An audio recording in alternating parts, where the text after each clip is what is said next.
Bueno, buenas tardes a todos. Es un gusto tenerlos aquí con nosotros en otro encuentro de este grupo de mujeres interdisciplinario, con Andrea Gastrón, que es la vicedirectora del Departamento de Ciencias Sociales de la Facultad de Derecho, Natalia Stencini, Susana López, y otro grupo de mujeres que nos inquietan estos estudios que nos reunimos justamente, se acuerdan, por tiempos de la pandemia.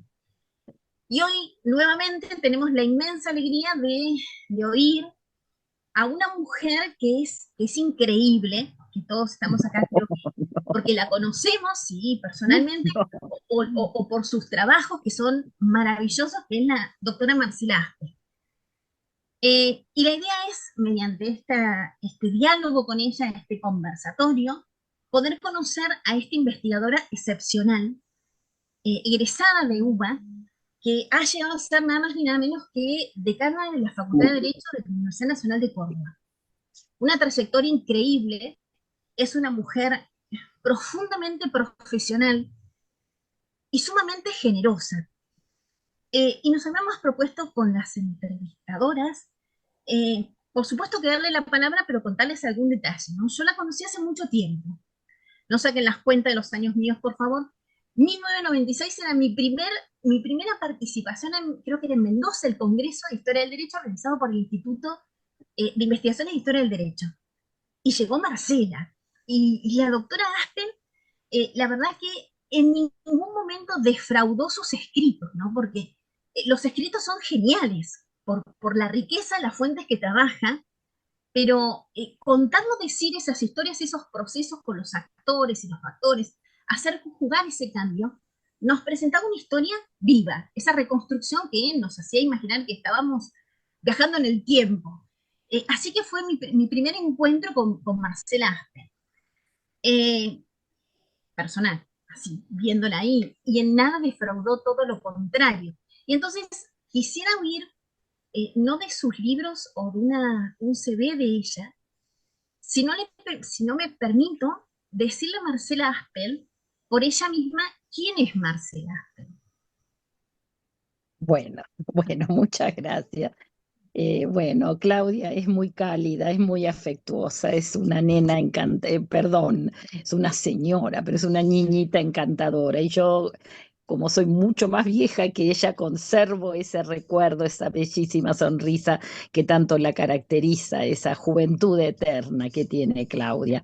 Sí, yo soy una hija de de la Facultad de Derecho de la Universidad de Buenos Aires, donde me recibí muy temprano, a temprana edad. En realidad me había terminado mis estudios a los 20 años, pero en el año 74 yo ya había prácticamente terminado toda la carrera con muy buenas notas. Pero me faltaba una materia que era historia del derecho y demoré en recibirme 8 meses más porque siempre iba a buscar bibliografía, a pedir consejo a los profesores, a un maravilloso instituto que era el Instituto de Historia del Derecho Ricardo Levene, ¿no? El que había fundado Levene y que su muerte tomó su nombre. Y en ese momento lo dirigían increíbles profesores, magníficos profesores de historia del derecho. El presidente era Ricardo Sorraquín Becú, el vicepresidente era Mariluz Urquijo, José María Mariluz Urquijo, y los dos secretarios eran Eduardo Martiré y Víctor Taguanzuate, y ese era la planta del Levene. Bueno, yo no tenía especial vocación, bueno, te tengo que volver a mis estudios. Entonces iba siempre a estudiar y Mariluz me decía, pero a usted le faltan todavía ver bien las ordenanzas del conde de Nieva para la minería del siglo XVIII. Si hoy a uno de mis alumnos en Córdoba le pido que lea para rendir el examen las ordenanzas del conde de Nieva, creo que me denuncia entre el centro de estudiantes que le estoy dando excesiva bibliografía. Pero en ese momento leíamos todo eso. Me acuerdo un gran profesor al que conocí después, que era Belardo Levalli, había hecho, yo no sé si vos alguna vez lo viste, Claudia o Susana, unas hojas impresas en papel de color verde, donde había toda una bibliografía complementaria, pero era una bibliografía que en letra chiquitita ocupaba 25 hojas de las dos carillas, ¿no? Es decir, 50 carillas, donde estaba especificada una bibliografía de consulta para ampliar el estudio del programa.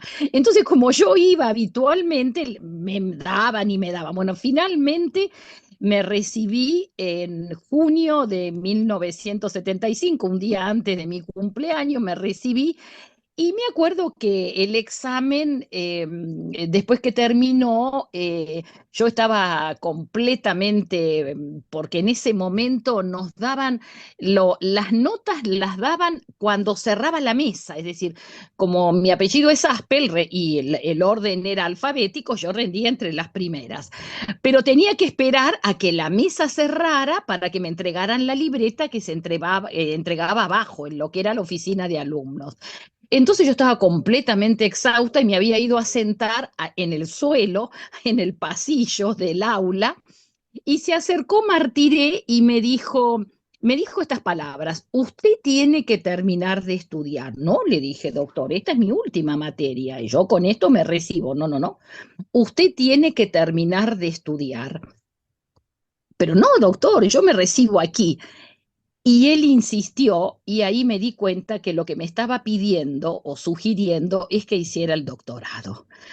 Yo tenía muchísimo interés por el derecho constitucional y por el derecho laboral, pero ante, bueno, esa calidez tan enorme que tiene el doctor Martiré, al día siguiente ya me estaba inscribiendo en el doctorado y así comencé mi inicio en estas hermosas cátedras de historia del derecho y en ese maravilloso instituto, el Instituto de Historia del Derecho Ricardo Levene, donde yo no tenía ningún mérito porque no había escrito nada, solamente creo que había ido a algunos cursos, a algunos seminarios de historia del arte español y de la literatura española que se organizaban en el museo, en la Casa Museo de Enrique Larreta, en Belgrano. Yo era una asidua concurrente a esas reuniones exquisitas que nucleaba, que organizaba generalmente no la Academia de Historia, sino la Academia de Letras.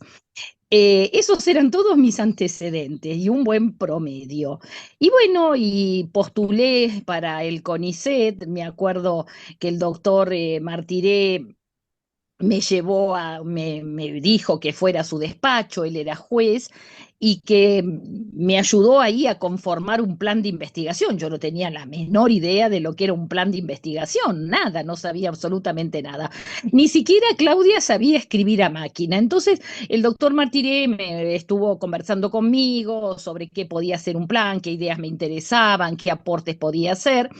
Y escribimos todo a mano, ese proyecto, y entonces me dio unos papeles duritos de una cartulina hermosa, que eran 3 o 4 folios, ya te digo, en una hoja muy, muy, muy buena, de mucha calidad, y que había que hacer, había que escribirlos a máquina, transcribir ese plan, además poner mis datos personales, en fin, era un proyecto muy sencillo, no ahora, que no, que son tan llenos y felizmente de exigencias y de requisitos metodológicos, pero en ese momento era muy sencillo. Esto era el año 75. 1975. Entonces ahí, ahora ya saben mi edad, ya saben todo. Me acuerdo que me pusieron delante de una máquina de escribir. Claudia, yo nunca había escrito en una máquina de escribir. Alguna vez había visto a alguien que escribía. Entonces con los 2 dedos empecé, en fin.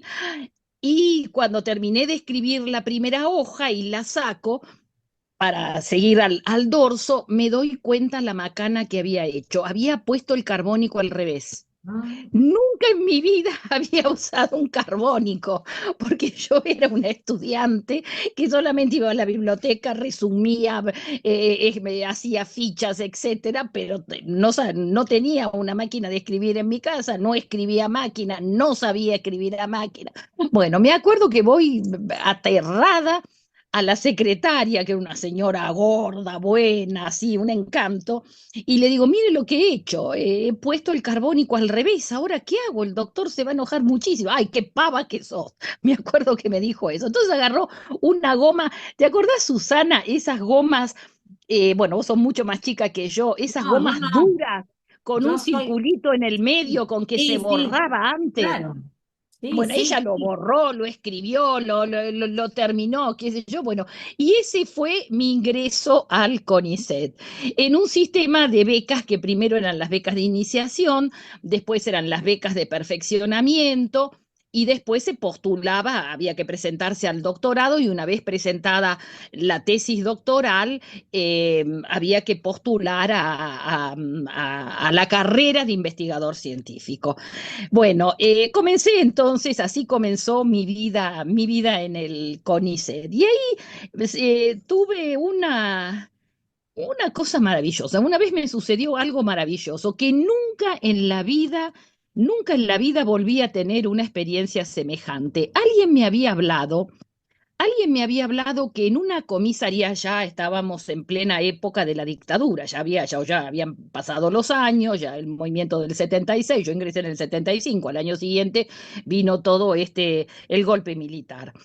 Alguien me dijo que en una comisaría antigua de la ciudad de Buenos Aires, creo que era la comisaría séptima, había fondos documentales del siglo XIX relativos a la contratación de obreros, de peones, de obreros, etcétera. Bueno, a mí eso tenía cierta lógica, ¿no? De acuerdo a la ley de aprendices, ya el trabajo maravilloso que había hecho Mariluz Urquijo había descubierto cómo los aprendices eran obligados a celebrar una contrata de trabajo escrito, como también se hacía para el peón de campo, etcétera, pero que ahí había documentación sobre contratos por escrito, suscriptos protocolizados ante la policía, de oficios urbanos de la ciudad de Buenos Aires de la primera mitad del siglo XVIII. Entonces fui. Y bueno, empecé a buscar, había una literatura interesante, tenían una biblioteca importante de obras del siglo XIX, y un día entro a una habitación donde se albergaba el material que era secuestrado cuando se hacían procedimientos policiales. Ahí estaba la colección con varios periódicos, no sé si colección completa, que yo, secuestrados bueno, ustedes son tan jóvenes, de la revista El Descamisado, de la revista El Montonero, de la revista El Combatiente. El Combatiente era el órgano del Ejército Revolucionario del Pueblo. Es decir, se habían hecho procedimientos, se había, no sé, secuestrado ese material o imprentas, etcétera, y se tiraban en esa habitación.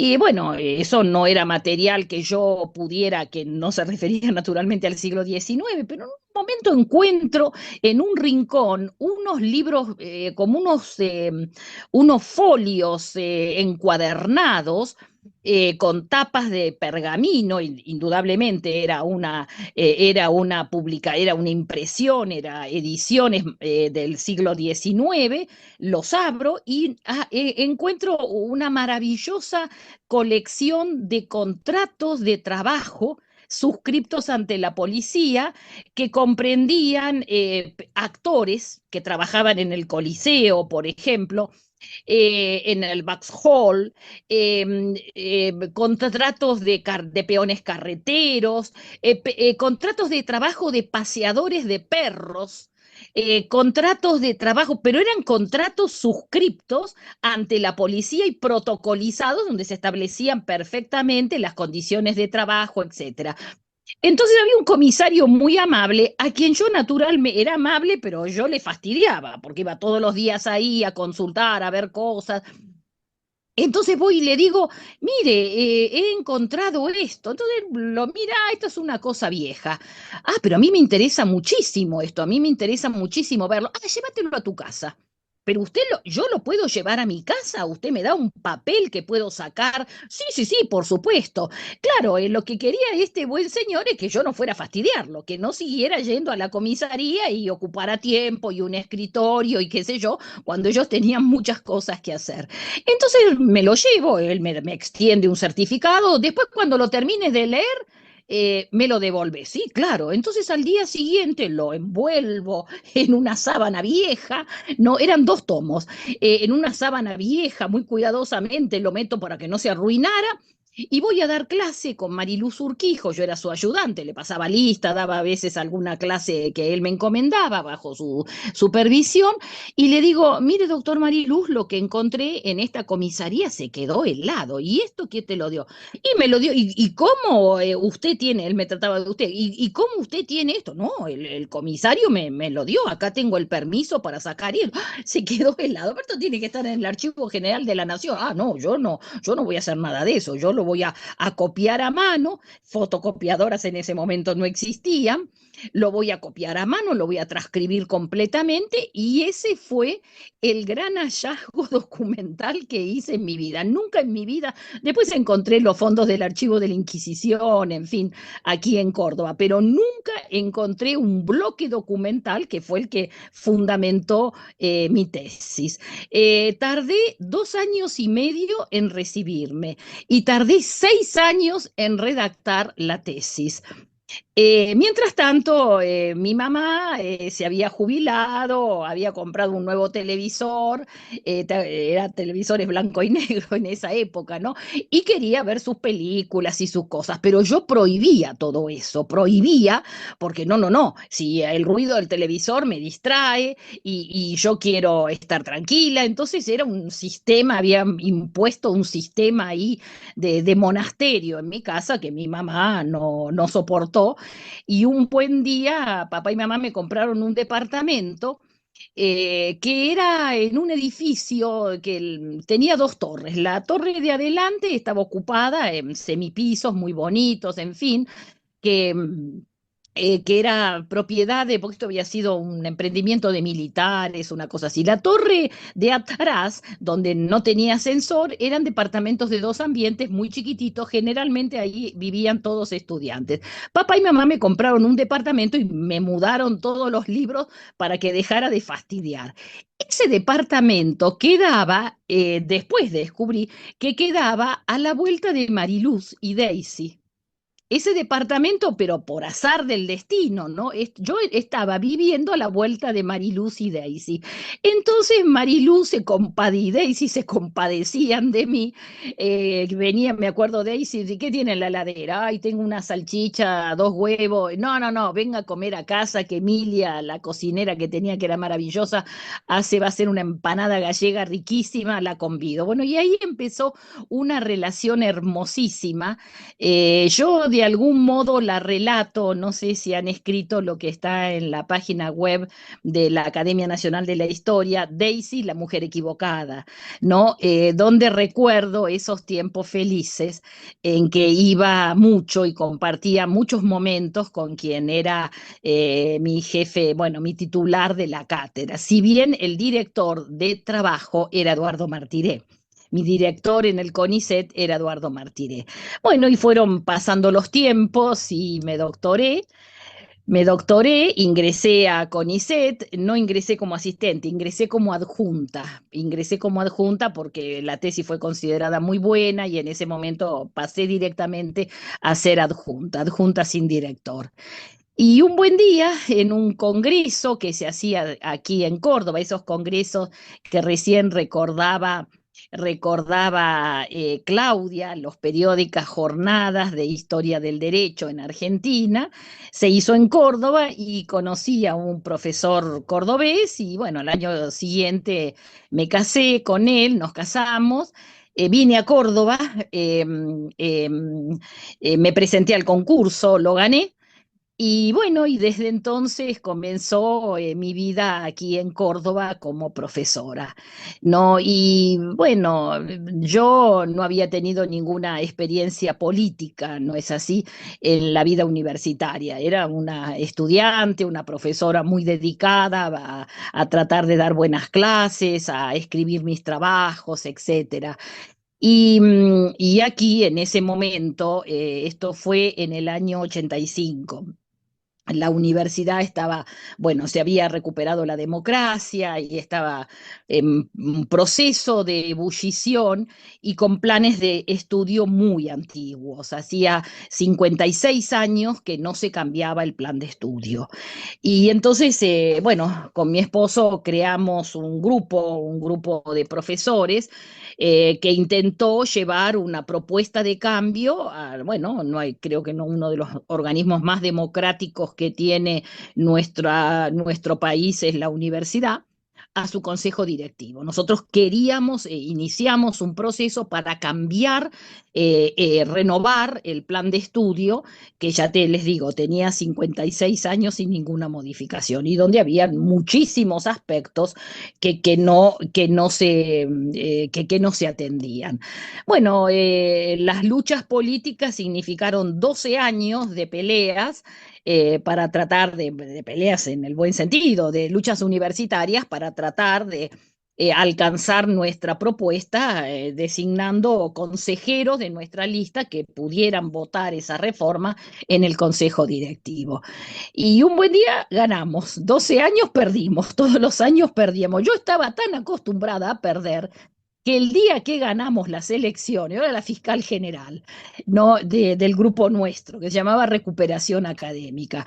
Entonces, el día que gané las elecciones, le fui a preguntar al fiscal de la otra lista: Charlie, ¿es verdad que ganamos nosotros? Sí, sí, ganaron ustedes por 2 votos. Bueno, ganamos, muy bien.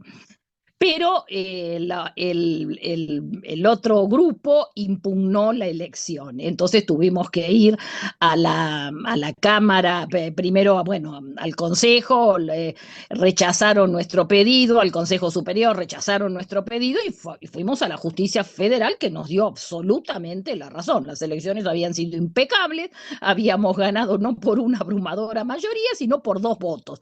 Eran elecciones indirectas, no las directas que hay ahora. Es decir, se elegía un grupo de consejeros que luego elegía al decano, pero en esa lista, en esa primera elección indirecta, habíamos ganado nosotros. Bueno, ganamos en primera instancia en la justicia federal, apelaron, fuimos a la Cámara Federal de Córdoba, ganamos en la Cámara Federal, apelaron en la otra lista, apeló y terminamos en Talcahuano 550, en la Corte Suprema de Justicia de la Nación. En ese momento eran los tiempos de Menem. Y yo me acuerdo que ahí en la Corte, en el cuarto piso, entraban y salían los ministros, se vendía Telefónica, se vendía Telecom, se vendía ferrocarriles, se vendía aerolíneas, qué sé yo, todo el momento de grandes privatizaciones y de grandes juicios, y mi marido y yo estábamos por esa elección que había sido impugnada en la Facultad de Derecho de Córdoba. Una vez estábamos ahí sentaditos en un pasillo esperando que alguien nos atendiera para ver cómo estaba el juicio, y entra el ministro Dromi, el gran ministro, el mendocino, ¿se acuerdan?, que era ministro de Obras Públicas, o no me acuerdo exactamente. ¿Y ustedes qué hacen acaso? Lo conocía a mi esposo por el ejercicio profesional, a Pedro. ¿Ustedes qué hacen acá? Y nosotros venimos porque hemos triunfado, le contamos, y nos han impugnado la elección. Y por eso vienen a la corte. Bueno, son tan idiotas ustedes que probablemente les dan la razón. Eso fue lo que nos dijo Dromi y nos dieron la razón. La corte falló a favor nuestro. Las elecciones habían sido conforme el código electoral, impecables, todo bien, así que Recuperación Académica tenía razón. 7 días después de que llega el fallo a Córdoba, Pedro es elegido decano. Y ahí comienza un proceso en que Pedro es elegido 7 veces consecutivas decano. Y nosotros entonces teníamos la plataforma política y el escenario político asegurado. Algunas veces fue reelegido sin oposición, es decir, lo votó toda la facultad.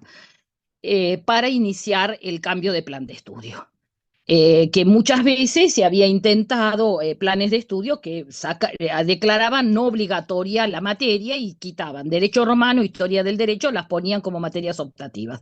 Nosotros iniciamos una reforma de plan de estudio, trajimos consultores, en fin, y bueno, por supuesto que aseguramos derecho romano, filosofía, sociología, todas estas materias que a veces en la reforma de los planes de estudio con el propósito de achicar años o de disminuir las obligaciones de los estudiantes, recortan todos estos segmentos que creo son muy necesarios para estudiar derecho. Y tomé una decisión muy audaz. Esto era 1997. Se comenzaba a hablar de que había una unificación, que venía una unificación entre derecho civil y comercial, que se estaba estudiando, se estaba hablando de la posibilidad de unificar un código de ambas disciplinas, pero no había ninguna certeza. Por entonces se enseñaba derecho civil, los 5 civiles y los 3 derechos comerciales. A lo mejor, Susana, no, fue el plan que vos estudiaste, ¿no? Todavía con los derechos separados. No, yo en ese momento, claro, yo era mucho más joven, era mucho más arriesgada, tomé la decisión de hacer un plan de estudio que contemplara una posible unificación. Tuve mucha resistencia de los estudiantes y también de algunos profesores, que a veces son reacios a cambiar sus planes y sus programas de estudio, pero otro grupo importante me apoyó. Y bueno, ahí hice un plan de estudio que después, cuando vino la unificación, fue la única facultad que no tuvo que modificar nada, porque ya lo había modificado en 1997. Es decir, la nueva codificación entró como un guante. Ya estaba toda la planificación académica en base a un proyecto de unificación civil y comercial. Y ahí se me ocurrió crear algo que quizá fue una de las cosas más interesantes que hice en ese plan de estudio, crear materias optativas, es decir, ventanas donde se podía, pero no materias en el sentido de la currícula universitaria, sino áreas de estudio.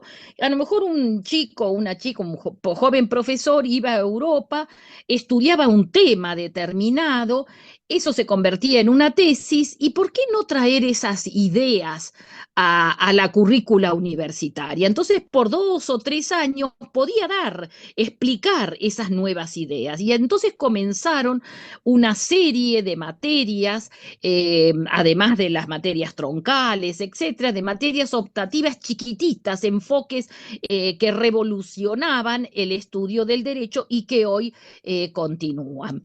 Bueno, cuando Pedro, además reformamos todos los posgrados, reglamentamos un nuevo doctorado, un doctorado personalizado que hoy está acreditado creamos 60, 80, no sé, materias de posgrado, y todo eso había que acompañarlo con un cambio edilicio, porque nosotros estábamos en edificios del siglo XVII, edificios del siglo XVIII y edificios del siglo XIX. Lo más moderno que teníamos eran edificios del siglo XIX.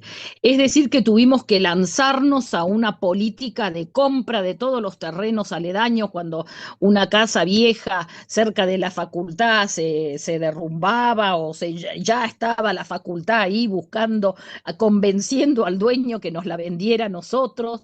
En fin, porque había que hacer toda una reforma edilicia para albergar todo este nuevo mundo. Los edificios del siglo XVII no se podían tocar, los del XVIII tampoco, los del XIX sí, pero no se podía construir encima de ellos porque se venía todo abajo.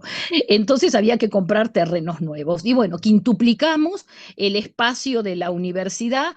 Y en un momento me acuerdo que teníamos que hacer un aula magna.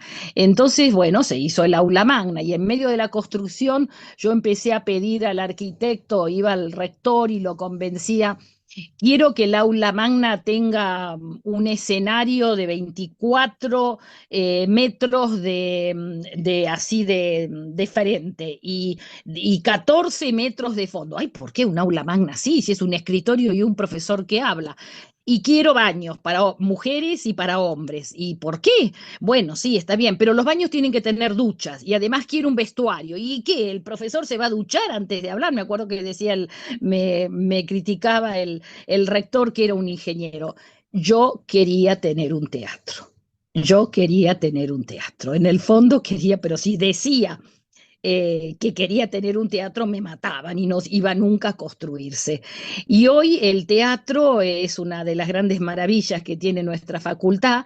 Lo dirige Raúl Sanzica, que es el director de teatro que organiza el Festival Internacional de Teatro en la Argentina. Es un gran director de teatro, lo contraté inmediatamente como profesor con la excusa de dar las clases teatralizadas, es decir, los grandes desafíos, el problema del SIDA, el problema del aborto, el problema de la pena de muerte, etcétera, darlas en puestas en escena donde esto se escenifique y así se llega a una comprensión más profunda del tema. Y por supuesto también volver a subir a escena propuestas de teatro no comercial, como por ejemplo cuando ganamos una vez, postulé para un premio en el Instituto Goethe y ganamos la puesta en escena de Galileo Galilei, que fue un tremendo éxito. Bueno, eran años de muchísimo trabajo, de muchísimo esfuerzo. Cuando Pedro termina su decanato, la comunidad, yo no pensaba ser decana, pero la comunidad me dijo que lo fuera, y ahí, bueno, me postulé, fui unos cuantos años decana. Después tuve un problema de salud, tuve una serie de infartos y ya tuve que retirarme. Y bueno, me retiré del ejercicio docente, me jubilé. Y lo que no sabía, porque no lo sabía, porque yo nunca ejercí la profesión, no ejercí ni un día la profesión, que al jubilarme como docente también me tenía que jubilar en el CONICET. Yo me acuerdo que fui muy contenta y le dije a Dora Barrancos, bueno, Dora, mira, ahora me voy a dedicar bien a CONICET, me voy a dedicar totalmente, siempre, nunca abandoné, ¿no? Pero ahora me voy a dedicar 100% porque me jubilé como profesora, así que me voy a dedicar al CONICET. ¿A ¿Que te jubilaste como profesora? Te has jubilado del CONICET, me dijo, acá no aceptamos. ¿Y ahora qué hago? Nada, ahora estás afuera. Una depresión total que me duró unos años hasta que logré poner de nuevo en danza un programa que había creado cuando era decana de la Universidad en la Cárcel. Yo tengo, en este momento soy una suerte de decana en la cárcel, tengo una pequeña facultad doy clase en las 8 cárceles, ¿no es así? Pero tengo una facultad, un establecimiento físico en el establecimiento MD2 de Bower, de condenados. Ahí tengo una biblioteca de 6.000 libros, computadoras, espacios para dar clase, etcétera. Y ahí doy clase todos los días, ¿no? Todos los días por la mañana. Doy clases por Zoom, pero voy también a dar clases presenciales y todos los exámenes los tomo de modo presencial. Y otra de las cosas que logré hacer es que cuando llegué a Córdoba, prácticamente fui el primer CONICET de Córdoba porque venía de Buenos Aires. Había habido becarios de iniciación y de perfeccionamiento en Córdoba, pero no había investigadores de carrera. Y cuando algún investigador había logrado hacerlo, ya se había ido a Buenos Aires. Es decir, su carrera la había hecho en Buenos Aires. Yo vine con mi cargo de investigador aquí, creo que adjunto, claro. Después pasé a independiente y empecé inmediatamente la formación de jóvenes.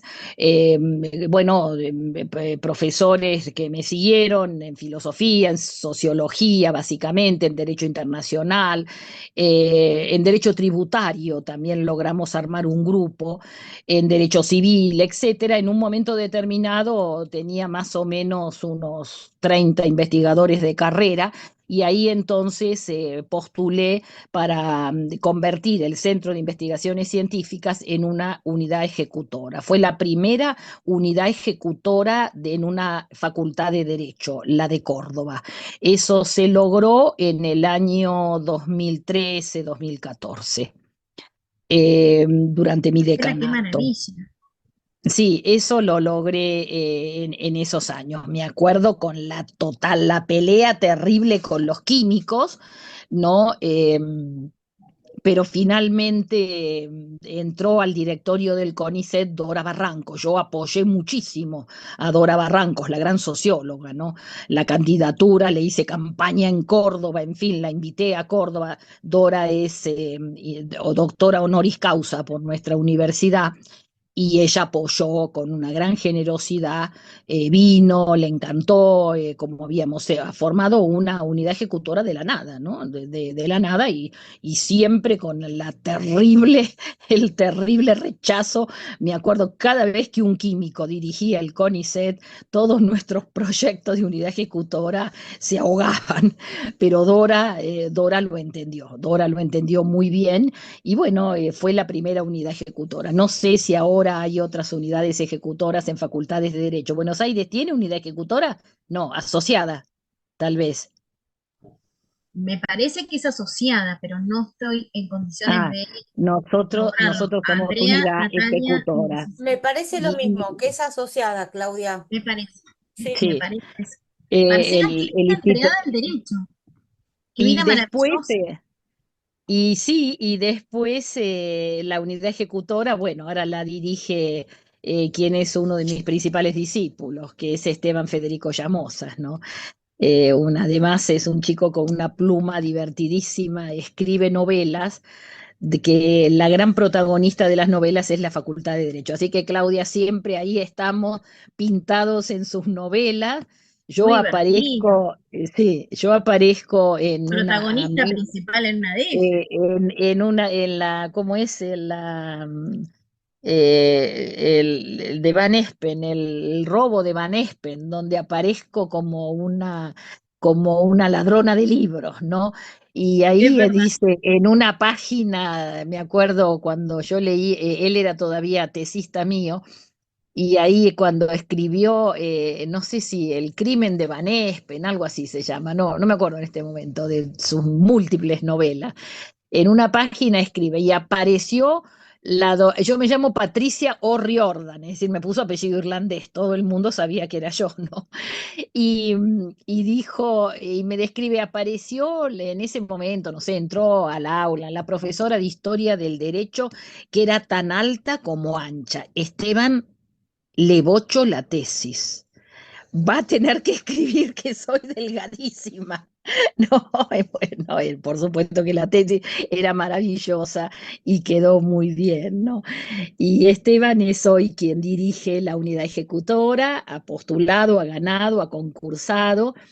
Y bueno, se están llevando a cabo ahora los concursos de historia del derecho con profesores de la UBA que van a ser los jurados seguramente, ¿no? Así que bueno, esa Marcela, es mi historia. maravillosa historia con una vocación por el derecho y próxima a la enseñanza que es desbordante. Y entonces queríamos preguntar algo un poco más personal, no sé si es así. A ver, Eh, ¿Cocina? sí ¿Qué cocino, soy cocina? buena ¿Qué cocina cocinera. bien? ¿Y qué le salió Lo, mal en la cocina? Porque sabemos, pero a ver, ¿cómo es el otro lado, no? Bueno, Porque eso hay que habría que profesional. preguntárselo a los que vienen a comer a casa. Sí, a mí me encanta la cocina. Tengo una cocina de 100 metros cuadrados, no una cocina enorme. Mi hermano que tiene una inmobiliaria siempre me dice, esta casa está absolutamente desproporcionada. ¿Por qué es tan grande la cocina? Porque me gusta cocinar. Y porque en un momento vivo en un chalet viejo, en una casa vieja de los primeros esta casa debe tener 80 años más o menos, fue o más tal vez. Fue uno de los primeros chalés que se construyeron en el Cerro de las Rosas. Estoy a 7 kilómetros de la ciudad, pero en el ejido urbano de lo que es todavía la ciudad de Córdoba, ya en los deslindes, ya camino a la sierra. Y la cocina, sí, derrumbé paredes, qué sé yo, para tener una cocina grande, porque a mí el espacio de la cocina me encantaba. Me casé a los 31 años, así que tuve mis chicos enseguida, todos se llevan 11 meses, y era bonito estar ahí cocinando con los corralitos, los cochecitos, en fin, las cunas de los chicos, todo el mundo en la cocina, porque era calentita, estaba bien, ahí los chicos hacían la tarea, jugaban, comían, corría un poco las cosas de la casa y me ponía a escribir, en fin, mientras la casa se construía, ¿no? Porque yo soy de familia irlandesa, eso lo saben, y entonces quizá lo que cocino más rico son recetas irlandesas, eso es lo que más hago, el plum pudding de Navidad, bueno, el colcannon, que es una comida típica irlandesa. Ahora, claro, son comidas calóricas, entonces mis hijas odian eso. Mamá, yo quiero un bife de pollo y una lechuga con limón. Bueno, no sé. Lo que no me sale, lo que nunca me sale son los asados. Hay un quincho enorme que tengo al fondo y cuando mis chicos que saben hacer, tanto los varones como el varón como la mujer, las mujeres saben cocinan asados muy bien, pero a mí nunca me salió, ¿no? Cuando hago asado es que se va a quemar, se va a arrebatar o qué sé yo. El asado en el quincho nunca me sale. Cuando a veces los chicos invitan a sus amigos y me dicen, mamá, encendé el fuego, poné la carne, yo ya voy. Ahora ya no me lo piden más porque sabe que el asado se quema si lo hago. Así que nunca pude convidar a nadie con un asado en el quincho porque me sale horrible. Pero la cocina sí, me encanta la cocina, ¿no? Me encanta la cocina. Yo en casa tengo más o menos 29.000 libros. Tengo 8 habitaciones llenas de libros. Y la cocina, tengo una biblioteca de cocina que debo tener unos 3.000 libros de cocina, ¿no? De recetarios, de cocina de otros países, bueno, sí, así, a mí me encanta la cocina y me encanta leer recetas de cocina, y me encanta probar, armo siempre las mesas de cumpleaños de mis hijos, les armo así como vos, Claudia, que armás para tu hija espléndidas fiestas. Les armo mesas temáticas donde pongo, por ejemplo, a mi hijo le hago siempre comida árabe, manteles árabes, vajilla traída de Marruecos, porque me encanta todo lo que es la cocina, que es el amor, homenajear a la familia, trabajar todo el día para que, bueno, a lo mejor en media hora desaparece todo. Yo creo que eso es un acto de amor. No, me encanta poner la mesa, me encanta todos esos rituales de que estemos sentados, conversando, comiendo, eh, mm, disfrutando una receta nueva, una vajilla nueva. Tengo muchísima vajilla étnica porque la voy reponiendo y comprando continuamente. Y también coso, fui a colegio de monjas, entonces sé coser. Y en la pandemia me la pasé cosiendo manteles, ¿no? Y bueno, y eso sí, la cocina es mi fuerte. Otras cosas de la casa, planchar no me gusta para nada, limpiar, bueno, soplo un poco y hay una señora que me ayuda, pero la cocina me encanta. Gracias, Marcela. Ahora vienen otras preguntas, por favor. Susana. Sí, sí, acá estoy. Hola Marcela, ¿cómo estás? Hola, Buenas tesoro. tardes. Bueno, mi pregunta se refiere a algo que vos empezaste a contar. Yo tengo entendido, porque esto es de mentas, de cuando uno entró a Sí. la carrera, que más o menos fue simultáneo con vos, un poco después, pero no porque sea más joven, sino porque me recibí más tarde. Yo tengo No, entendido que pero vos vos sos estabas. mucho más chica que yo. Vos sos mucho No, más chica que yo. bueno, somos las dos unas criaturas. Tengo entendido que fuiste, más allá de que estabas en la cátedra del doctor Mariluz, que hiciste alguna pasantía o estabas en el Instituto Levene, cosa que vos mencionaste hoy, ya cuando Sí, no era. sí, sí, sí. Entonces, mi pregunta concreta es, ¿cómo fue trabajar en el Levene en esas épocas, que no era ya Levene, sino que estaba ahí intervenido? Bueno, No, no, no, no, no. Yo era estuve Levene, en el periodo, claro, lo en el, intervinieron en el año 85, pero yo ya estaba claro, en Córdoba. ya estabas en Cuando, Córdoba. cuando interviene en el Instituto Levene, y se convierte en una sala del Instituto Gioja, eso yo no estuve, porque ya estaba Es en cuando, Córdoba. es cuando se arma el instituto, el otro instituto, el de Avenida de Mayo, claro. El Pero Instituto de Avenida de Mayo se había armado antes. El antes. Instituto de Avenida de Mayo se había armado 10 años antes, cuando fue intervenido en el gobierno de Perón, cuando Claro. entró, claro, cuando los profesores fueron echados, todos los profesores, Mariluz, Martiré, Sorraquín Becú, y entró Luis Dualde y Rodolfo Ortega Peña, eran los profesores, y después vino otra cátedra, la tercera, de Félix Luna, que donde no se daban programas de historia del derecho, sino que se daban programas de historia política prácticamente. Rodolfo Ortega Peña, ¿te acordás? Que fue un Sí, señor que sí, sí, después fue muerto en la calle Callao, creo, en fue un muerto, sí. enfrentamiento, claro, claro. Bueno, mi pregunta era concretamente cómo fue trabajar de tan joven y de tan, digamos, sin metodología propia con esos tres, cuatro monstruos. Bueno, tengo los mejores recuerdos, Susana, y te agradezco la pregunta. Trabajar con Sorraquín, Martiré, Mariluz eran los que más iban. Víctor iba menos. Ya estaba además constituido el Instituto de Avenida de Mayo, donde también hubo un periodo en que trabajé. La primera organizadora de la biblioteca del Instituto de Avenida de Mayo, antes que ingresara Nelly Liparotti, fui yo. Que vos. Porque claro, claro, claro. No Pero sabía, mi esa tarea. no la sabía, me estás dando una data. Claro, claro.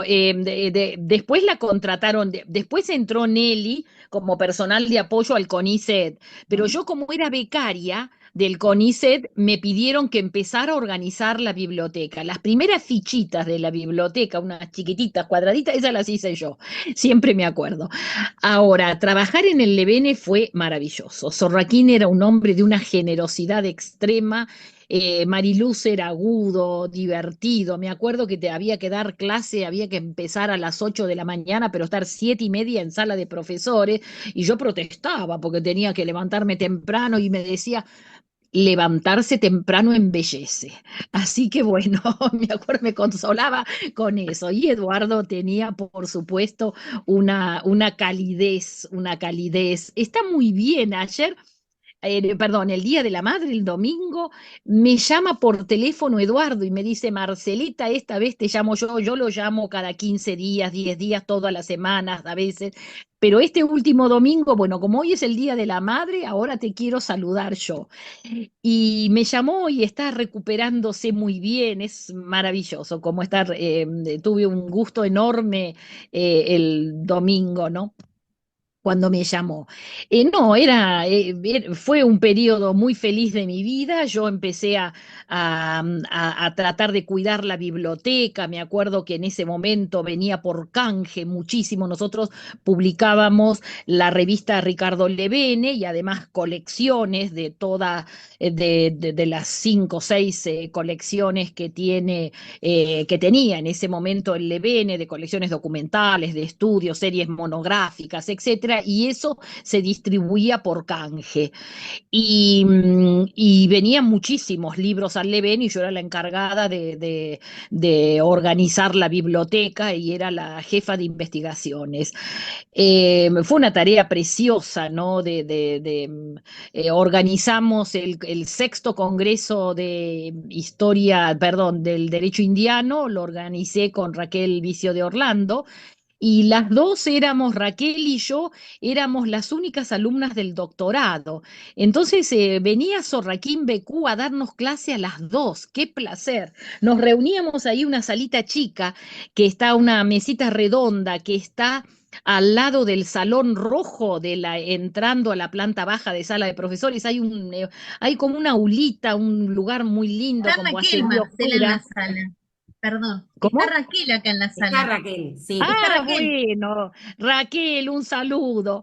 Me acuerdo con Raquel entonces que organizábamos ese congreso y bueno, organizamos después el congreso, pero Raquelita y yo éramos las únicas alumnas. Venía Sorraquín, venía Mariluz a darnos clase, Martiré, y éramos dos alumnas del doctorado, ¿no? Del doctorado éramos ella y yo, que además éramos muy amigas, yo iba a la casa de ella, vivía cerca cerca de la facultad, en una preciosa casa en la calle Galileo, estudiábamos juntas, y cuando llegó la oportunidad de organizar el sexto congreso de Derecho Indiano, hoy Raquel es la secretaria del instituto, ha hecho un carrerón allí, organiza muy bien estos eventos.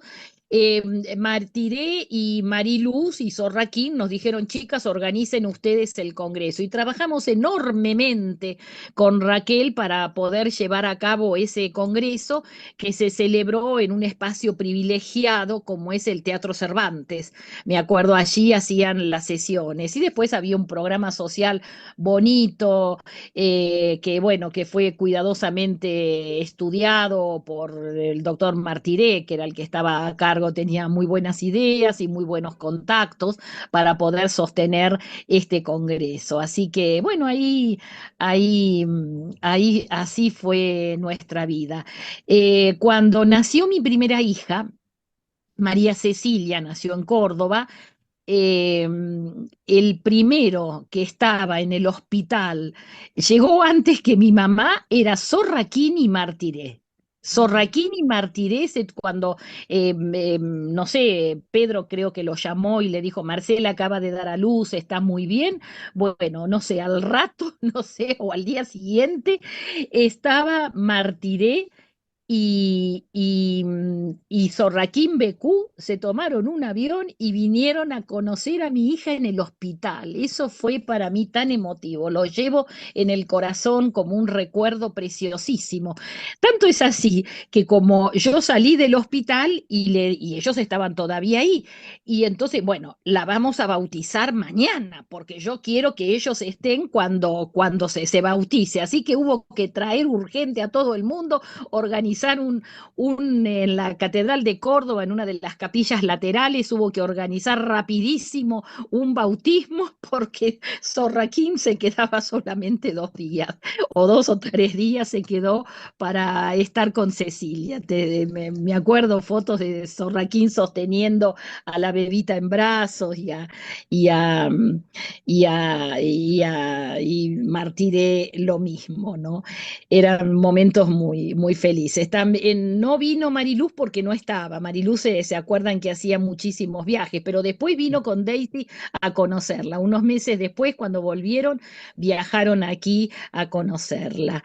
Y bueno, y fueron momentos muy lindos hasta que, bueno, todos lo saben, lo voy a contar con todo cuidado. En un momento determinado van pasando los años y la presidencia la gana el doctor Fernando de la Rúa, que era muy amigo de mi esposo y además es un graduado ilustre de la universidad porque es medalla de oro de la Facultad de Derecho. Y entonces su ministro de Educación es el doctor Hugo Yuri, un médico que fue rector con Pedro de vicerrector, fue durante varios periodos. Y el director de la Biblioteca Nacional era un ex rector de Córdoba, también muy amigo de Pedro y mío, que ya falleció, Francisco de Lich. Entonces es el momento en que se resuelve que los libros de la biblioteca jesuítica que habían sido llevados por la Revolución de Mayo, por orden de Mariano Moreno, habían sido llevados en 13 retobos de carretas a Buenos Aires para fundar la Biblioteca Pública de Buenos Aires junto a la colección del obispo Zamora y Ramírez. Esos libros volvieran a sus estantes originales. Eso fue una decisión a nivel del señor presidente y sus ministros y el director de la biblioteca. Por supuesto que era algo que respondía a un interés enorme de de la Universidad de Córdoba y de la misma población de Córdoba. Aquí en Córdoba se da una cuestión que la universidad está muy unida al alma de Córdoba, ¿no? La gente aún la gente que no va a la universidad, quiere muchísimo a la universidad y la visita y se interesa por ella en estas noches de los museos. Ahora el viernes próximo estamos organizando la noche de los museos. Y esto era algo muy querido, muy sentido por la gente de Córdoba que quería volver a tener los libros que habían sido parte del patrimonio de su universidad. Entonces, 209 años después que se fueron en carreta, volvieron en avión. Y Daisy y Marilu se enojaron. En realidad la que se enojó es Daisy, ¿no? Marilu se enojó menos, pero pasó algo terrible, chicas. Me daban, pues, Raquelita lo sabe muy bien. No me hablaban, me daban vuelta la cara, no me saludaban en los congresos. Era una cosa terrible, dificilísima, pero si estos libros, si la universidad no robó nada, volvió a la universidad lo que era patrimonio de la universidad. Bueno, mucho tiempo después esta situación se zanjó, con Daisy volvimos a abrazarnos, pero nunca más hablamos de los libros jesuíticos, eso no. Y ahora todos ustedes saben que la maravillosa biblioteca de Daisy y Mariluz viene a Córdoba.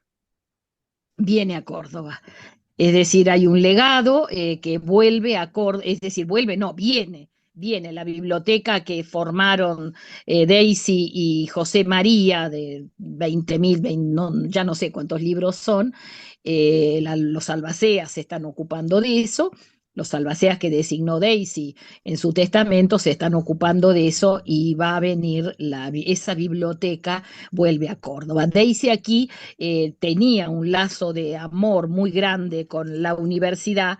¿Por qué? Porque Daisy se doctoró aquí.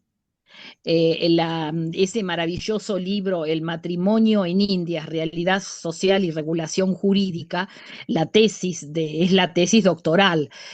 No la defendió en Buenos Aires, sino que la defendió en Córdoba. Daisy es doctora por Córdoba. Es profesora y licenciada por la Facultad de Filosofía y Letras de Buenos Aires y es doctora en Córdoba. Entonces su biblioteca, su maravillosa biblioteca, viene a Córdoba. Estamos pensando, bueno, o comprar una casa o ver dónde se va esa biblioteca.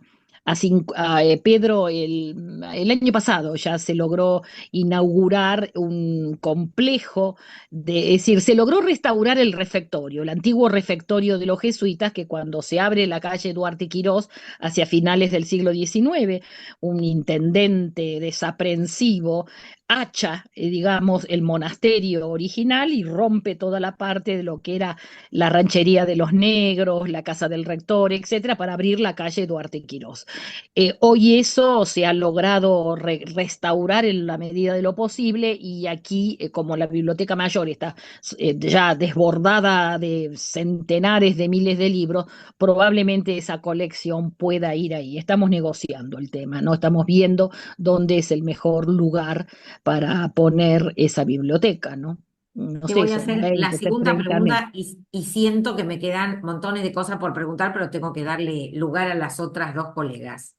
Sí, Yo, la segunda pregunta, más allá de decirte que el teatro ese que ustedes hacen y que vos has promocionado y has dicho, ha dado lugar a funciones de obras, por ejemplo, como La Libra de Carne de Cusani, sí, sí, que yo sí, se la hice sí, ver a mis alumnos hace 2 años porque hay una versión circulando por YouTube. sí, sí, Tiene cosas sí, sí, maravillosas, maravillosas. Por eso sí, esto sí. es una pequeña apostilla que tampoco hablé Gracias, de sí, cómo te conocí ni de tu generosidad sí. como profesora ni como anfitriona Sí, cuando tenemos esa alguna fue, cuestión en eh, Córdoba, pero sí, eso fue muy lindo. Mira, Susi, el coro que tiene la facultad, mejor no escucharlo. Es desafinado, es malo, pero el teatro es maravilloso. es ¿No? maravilloso. El teatro, el grupo de teatro, porque hay una cabeza, un director estupendo que es Raúl Sanzica, ¿no?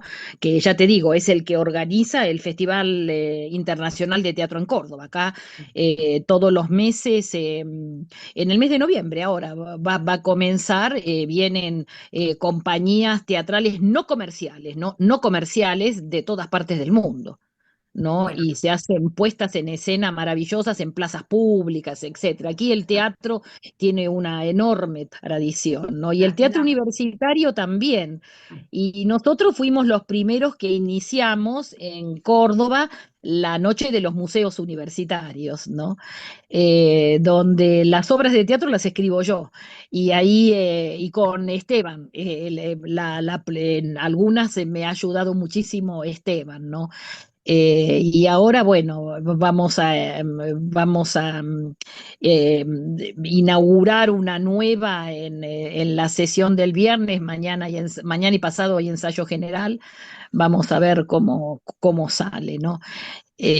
Tenemos idea de hacer alguna vez alguna obra en la Cañada. La Cañada, ese cañadón que Sí. recorre, ¿no? Donde desemboca en el río Primero, que en el mes de marzo tiene muy poquita agua, ¿no? Porque las lluvias empiezan aquí de más o menos de septiembre, octubre hasta enero, febrero. Después viene un periodo de intensa sequía. Y ahí queremos, para homenajear el Día de la Mujer, el 8 de marzo, queremos alguna vez, yo la estoy escribiendo, pero no la terminé, la estamos escribiendo con Esteban, una obra de teatro que recrea esa maravilla que fue la expedición de las mujeres a través de la selva brasilero-paraguaya, cuando fracasa, bueno, no llega a Buenos Aires el segundo adelantazgo del Río de la Plata y la nave se naufraga frente a las costas de Santa Catarina, una expedición que venía con 50 mujeres de segunda nobleza, en fin, para justamente procurar la limpieza de sangre en las ciudades indianas. Y esas mujeres deben atravesar la selva, porque la ciudad más cercana, la ciudad española más cercana es Asunción. Así que en ese largo peregrinar a través de la selva, donde nace el obispo Hernando de Trejo y Sanabria, y él no hubiera nacido jamás sin el amor y la compasión de las mujeres indias que le dan a estas españolas harapientas, andrajosas, con los pies llagados, que se abrían paso a machetazos en la selva. Había algunos hombres, pero casi todas eran mujeres, son las que asisten al parto de María de Sanabria. Eso lo quiero hacer en la cañada con botas de agua, por supuesto, para que las actrices no las piquen, no sé, los bichos de agua, las lampalaguas, qué sé yo, lo que puede haber ahí. Sí, sí, y entonces la gente desde arriba, desde los paredones, acostados para abajo, miran Ah, la maravilloso. expedición de las mujeres. Esa es una obra de teatro que se la he propuesto a todos los intendentes, todos me han dicho que sí, pero la que está fracasando soy yo, que no la tengo todavía escrita. Alguna vez la escribiré. Bueno. Esteban siempre es el que me ayuda en estas cosas, ¿no? Bueno, Bueno, y mi segunda pregunta, que no era esta, sí, sino que era sí, otra, vos eh, hace bastante tiempo que te estás dedicando, bueno, tu cabeza ya nos hemos dado cuenta, bulle de ideas, pero te estás sí, dedicando mucho a las mujeres. sí. Entonces, la pregunta era concretamente, no como investigadora, ¿no? No qué tenías en mente cuando empezaste ciertos temas, sino qué fue lo que más te sorprendió que encontraste respecto de las mujeres en el aspecto que quieras, porque vos las has analizado desde el punto de vista de la cuestión penal, desde montones, de lo laboral, de montones de situaciones. ¿Qué fue lo que más te sorprendió, te llamó la atención? Que encontraste, digamos, en los repositorios documentales, ¿no? Sí, ¿ustedes conocen la estrategia de Luigi Pirandello en seis personajes en busca de autor? Son los temas se están caminando y de pronto encuentran a un autor. Yo creo que es así. Yo el primer trabajo sobre las mujeres lo llevé cuando estaba embarazada de mi hija Marcelita. De esto debió ser el año 90, en 1990, en un congreso en Mar del Plata, donde Mar del- estaba también Yo te Raquelita. Raquel se escuché, debe yo te acordar. escuché, fue la primera vez que fui a un congreso, ahí te escuché y Sí, fue y fantástica la ahí hablé exposición. porque empecé a encontrar expedientes de mujeres golpeadas aquí en Córdoba. Es decir, Córdoba tiene un maravilloso repositorio penal que por alguna razón se ha conservado intacto. Es decir, ni las cucarachas, ni las ratas, ni la codicia de los hombres, ni la maldad de robar documentos, se ha conservado. Es decir, otros archivos indianos han sufrido espantosos saqueos, pero las ratas comieron poquito, se inundó poco, todas las tragedias que ocurren a los los archivos, bueno, el archivo de causas penales, que son desde el siglo XVI en adelante, se mantiene perfecto. Y es un archivo muy especial porque los jueces que dictaminan, los alcaldes que sentencian justicia, después naturalmente las causas cuando así lo amerita, van a la lejana audiencia de Buenos Aires, ¿no? Aquí no hay audiencia, por supuesto, pero los alcaldes, ¿quiénes son los alcaldes que imparten justicia en el siglo XVI, en el siglo XVII, en el siglo XVIII? Son hombres que saben leer y escribir. ¿Por qué? Porque han ido a la universidad. ¿Qué se estudia en la universidad? Se estudia gramática, retórica, dialéctica, filosofía y teología. Se estudia cristología, una catequesis profunda, etcétera. Entonces, cuando sentencian esos hombres que llegan a ser alcaldes, que no son doctores, porque para ser doctor en cánones hay que tener las manos consagradas, es decir, hay que ser sacerdote, pero son vecinos importantes, hijos de comerciantes, de hacendados, etcétera, que bueno, que han ido a la universidad y tienen instrucción. Yo cuando hay que elegir alcaldes se los elige a ellos. Son hombres formados en teología y en estas historia bíblica, en catequesis, etcétera, en cristología. Entonces, cuando sentencian el robo de una vaca, una violación o lo que un abigeato, no sé, un homicidio, un robo, bueno, lo que sea, sentencian con el libro de los jueces, con el libro de Daniel, con el Génesis, porque es lo único que saben. Porque otra cosa, no saben las partidas, no saben el fuero real, no saben el fuero, el liber judiciorum, conocen alguna cosa de la recopilación, pero nada más, pero sí conocen la obra de los padres de la iglesia, ¿no es así? Y sí conocen a grandes teólogos porque es lo que han escuchado toda la vida en la universidad. Hay un famoso, te doy este ejemplo, una vez un indio es acusado de homicidio, entonces el defensor le dice al alcalde, no, pobrecito, el indio es un rústico, no sabe nada, no sabe derecho, etcétera, dele una pena mínima. No, dice el alcalde, no le voy a dar una pena mínima porque este indio está bautizado y además ha tomado la comunión y sabe el quinto mandamiento, no matará, y le aplica una pena terrible. Pues claro, se sentencia, claro, es así, es así. Y una vez encontré un caso de una mujer que había sido brutalmente golpeada por su marido, ella acababa de dar a luz un niño, y de la paliza que le había pegado su marido no podía amamantar al niño. Entonces se presenta, va a los alcaldes, cuenta esa realidad y le pide, no pide que lo echen al marido de la casa, que lo excluyan, que lo pongan en la cárcel, no. Pide que el alcalde lo cite y lo amoneste, que no la puede golpear con tanta ferocidad. Y el alcalde entonces lo cita al marido, qué sé yo, y bueno, no sé qué pena le da, lo manda a confesarse.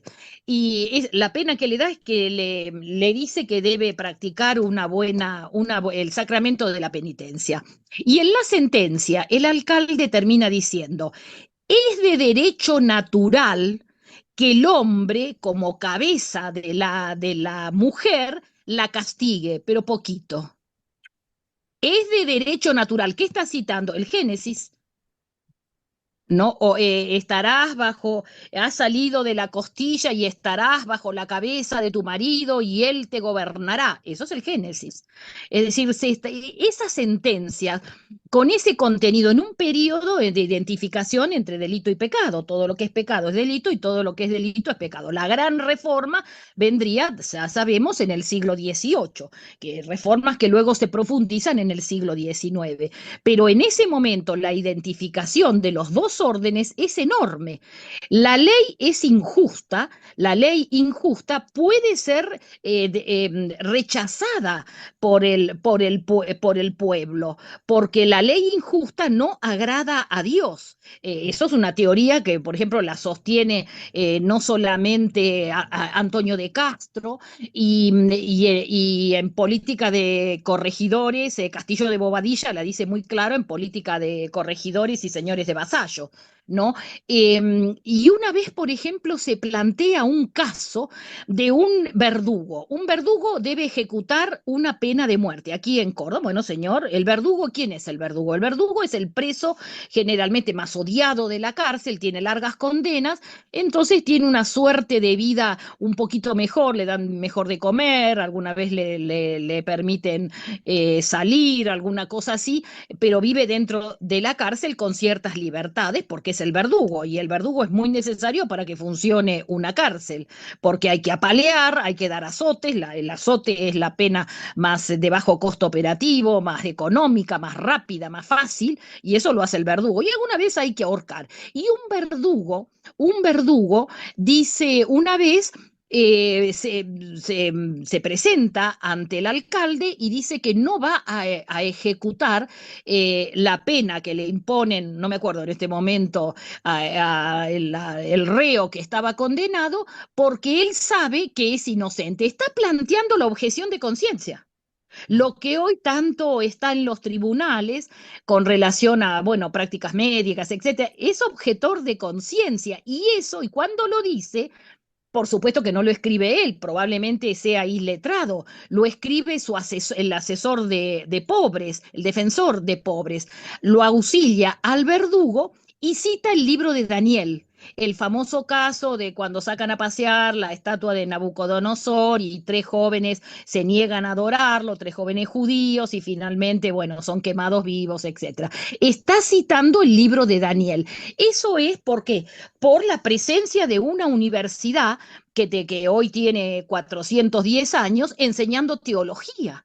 Es decir, los alcaldes no saben derecho. Derecho se conoce hacia finales del siglo XVIII, cuando a las 3 de la tarde del 22 de agosto de 1791 se da la primera lección de instituta y se crea la cátedra y se inicia la facultad de jurisprudencia. Pero hasta entonces se aplica la doctrina de los padres de la iglesia, la Biblia, se aplica la catequesis y cuando encuentro esos expedientes de mujeres, ¿no? Que se alzan contra la autoridad marital y piden ser atendidas y se les responde con la catequesis, se les responde con los libros de los jueces, me llamó muchísimo la atención, porque como te habrá pasado miles de veces, el tema te busca, en un momento el tema se impone, te busca y vos ya no podés hacer otra cosa.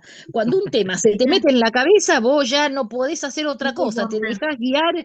Y claro, y todo el tiempo estás pensando en él y estás, vivís Enamorada del en tema. base a eso, y te compras libros y papeles y buscas y hablas con tus amigos y esto que te parece y encontré esto. Bueno, esa es nuestra vida intelectual. Una vida, Susana, no sé a Sí, ustedes, chicas, una vida, eh, maravillosa que te vida. ayuda a soportar todas las tragedias cotidianas. Yo creo que el espacio de mi biblioteca, el espacio de la escritura, a mí me ha ayudado a soportar penas que son inevitables en la vida de uno, ¿no? Penas, conflictos, problemas de todo tipo. La literatura te ayuda, ¿no? La literatura, el trabajo Contiene. intelectual, yo creo que eso nos ha salvado en el difícil, además, tránsito que tenemos que tener las mujeres, ¿no? Porque las mujeres tenemos que llevar la casa, tenemos que atender la familia, tenemos que cumplir roles indelegables, preciosos roles, de los cuales yo no reniego jamás, ¿no? A mí la literatura, la escritura me ha ayudado muchísimo. Marcela, eh, la verdad que creo que las que estamos acá, lo que menos quisiéramos es dejar de oírla, porque es una Sí, maravilla, ¿no? Es un placer. La verdad es que, Marcela, teníamos más preguntas, pero oyeron eso de que el tiempo es tirano y bueno, y nos acotan con el tiempo dado para este espacio, Andrea, si no me lo equivoco. entiendo, claro. Sí. Para mí, creo que le dejo la palabra a Natalia y a Andrea en estos minutos. Por mi parte, muchísimas gracias, siempre enriquecedor, pero también Muchas hay algo que es gracias. real, ¿no? Marcela, siempre aprendo, ¿no? Siempre algo más y descubro más de Marcela y más la admiro. Pero bueno, Bueno, sos pero muy Marcela, la dejo a generosa. Natalia y a Andrea. Bueno, Sí, Nati, ya te dejo un Dale, dale. segundito. Yo Sí. quería Te voy a tutear, Marcela, porque te Sí, claro sentí que sí, tan Andrea. próxima a mi alma, digamos, ¿no? Apenas nos conocemos personalmente, yo sé de tu trayectoria, no tanto como ahora sé muchísimo más, eh, pero no pensaba encontrarme una persona tan vital. O sea, desde la cocina, esos 100 metros cuadrados, ¿no? En mi casa el que cocina es mi marido, quiero decir esto. ¡Ay, qué Pero no suerte! solo eso, ¿no? A mí me encantó esta historia de la mujer fastidiosa, ¿no? Es decir, en un punto, algunas personas estamos llamadas a transitar estas incomodidades en los demás, ¿no? Esta persistencia, este persistir en aquello que pero vos fijate la visión, una persona que se le ocurrió hacer un teatro en la universidad, ya vamos a encontrar los medios. Es genial porque la Facultad de Derecho en realidad nos prepara para hacer teatro. Sí, Nadie sí, te sí, lo va a sí, sí, sí. decir, salvo en Sí, materias como esta, como por ejemplo historia. Cuando vos analizás la historia te das cuenta que los grandes juicios han sido obras de teatro. Galileo claro, claro, Galilei, hay un juicio detrás de Galileo. No, claro, no me claro. llama la atención que hayan esta puesta en escena de Galileo o de la libra de carne. ¿De qué estamos hablando? O sea, son obras que atraviesan todo el derecho occidental. Es Sí, sí, fantástico, sí, ¿no? sí, O es así. sea, Es así, Shakespeare, Andrea. ¿no? Es una Cada maravilla. obra de Shakespeare es una obra jurídica, Sí, Por señor. ¿no? favor, Sí, por sí. favor. Así que yo estoy fascinada. Yo te quiero agradecer, Marcela, por esta clase de vida, ¿no? No Bueno, es gracias. solamente aprender derecho o historia del derecho. Quiero agradecerle a mis compañeras de equipo, a Claudia, a Susi y a Natalia, con quienes preparamos esta charla, pero yo en realidad me sumo a lo que hacen ellas. Te quiero agradecer también, porque no quería interrumpir, yo feliz acá, en nombre de todo el equipo directivo del Departamento de Ciencias Sociales, bueno, de Ricardo, no estuvo presente, no puede estar en todos lados, es Ricardo Rabinovich, que es nuestro director, él parece que fuera omnipresente, pero no, es un ser humano también, no puede estar en todos lados. Sí. Y además nos gusta, a él le gusta que las mujeres tomemos estos espacios y no meter por ahí tanta cuña en esto, pero la verdad es que fue un placer enorme, enorme, y yo Mm. finalmente le quiero dejar la palabra a Natalia, si querés decir algo, Nati, porque de las cuatro no pudiste decir nada, así que yo me callo, y un placer. Hoy me voy a dormir feliz de la vida. Bueno, La verdad, muchas gracias. todo lo que aprendimos es una maravilla. Muchas gracias. No, muchas gracias a ti por tus palabras tan amorosas, tan dulces. Muchas gracias, Andrea. Yo solamente, Marcela, porque ya queda re poquito tiempo y bueno, como dijo Claudio, el tiempo es tirano y en algún momento tenemos que terminar. Bueno, yo me sumo, por supuesto, a lo que dijeron mis compañeras, porque para mí fue una actividad, fue un placer escucharte. Tenemos un montón de preguntas, no sé, tendríamos que hacer una actividad que empiece a las 2 de la tarde, Claudia, con Marcela. Si Marcela está dispuesta, yo no tengo ningún problema. Sí, no, Eh, encantado, encantada, Así que la chicas. próxima No, tendremos que organizarla a partir de esa bueno, no, hora. y la felicito. Muchísimas gracias por la invitación. Yo también la pasé muy bien. Ustedes son mujeres excepcionales, están haciendo una labor importantísima, comunicando y explicando la labor de las mujeres, que en todos los caminos nuestros no han sido fáciles nunca, ni lo son, ¿no? Pero bueno, estamos con buen tino y creo que estamos avanzando y conquistando cada vez nuestros derechos y llevando nuestros puntos de vista de modo amable, ¿no? Educando y llevando adelante nuestro trabajo del mejor modo posible. Muchísimas gracias, chicas queridas. Tengo los mejores recuerdos de esa universidad donde están ustedes, que es donde yo me formé junto a Raquel y, en fin, las otras chicas son muy jóvenes.